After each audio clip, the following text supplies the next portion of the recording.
কোন আলো লাগলো চোখে, কোন আলো লাগলো চোখে, বধু কোন আলো লাগলো চোখে।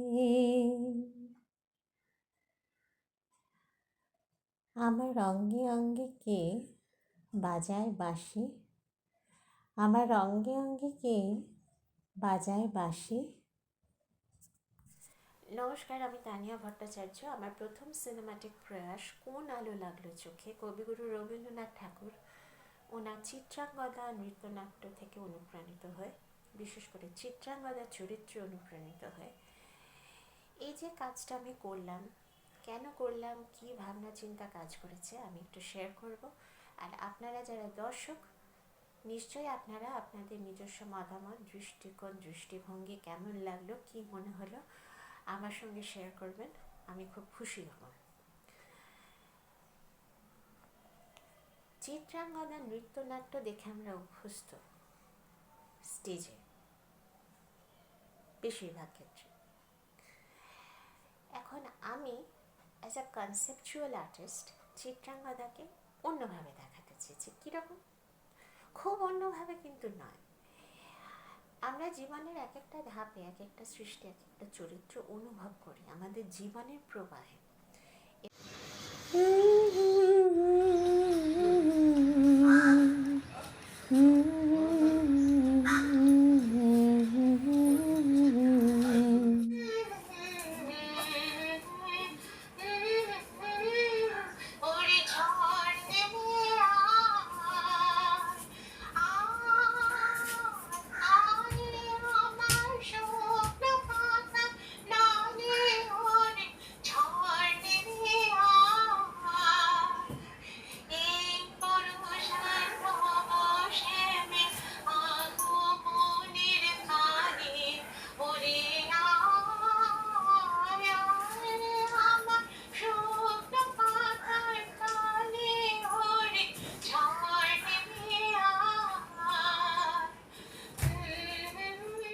সব পথ এসে মিলে গেল শেষে তোমার দুখানি নয়নে। নমস্কার, আমি শ্রী অনুব্রত বন্দ্যোপাধ্যায়।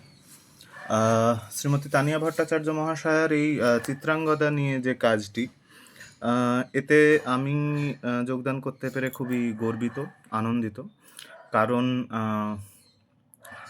রবীন্দ্রনাথের চিত্রাঙ্গদাকে নিয়ে যত রকমের কাজ হয়েছে তার মধ্যে আমার মনে হয় যে এটি অনেক মানে আপডেটেড এবং সমাজের নানান সময় কিভাবে চিত্রাঙ্গদা ইজ রেলেভেন্ট, হ্যাঁ, নানান সময়কালে, নানান কালচারে এই জিনিসটাকে পোট্রে করার যে চেষ্টাটা, এটা আমার খুব ভালো লেগেছে। আর সবথেকে বড় পাওনা হচ্ছে ওনার এই আপনার ওপর ছেড়ে দেওয়ার যে ধরনটা, মানে ওনার সঙ্গে কাজ করতে গিয়ে আমি নিজের ভাব প্রকাশের অনেক জায়গা পেয়েছি।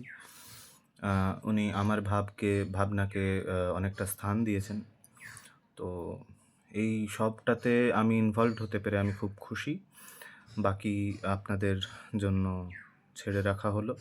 দর্শক বা শ্রোতা যে কোনো একটা ক্রিয়েশনের সাইকেলটা কমপ্লিট করেন, তো দেখা যাক। আজ নীল অন্ধকার থেকে, নীল সমুদ্রের গহন থেকে, স্বপ্নের আকাশ থেকে, জীবনের আকাশের উজ্জ্বল নীলে এলাম আমি সুদূর হতে ভেসে, যে নীলে আমাদের হাসি থাকবে প্রাঞ্জল, অমলিন, তৃষ্ণার শান্তি।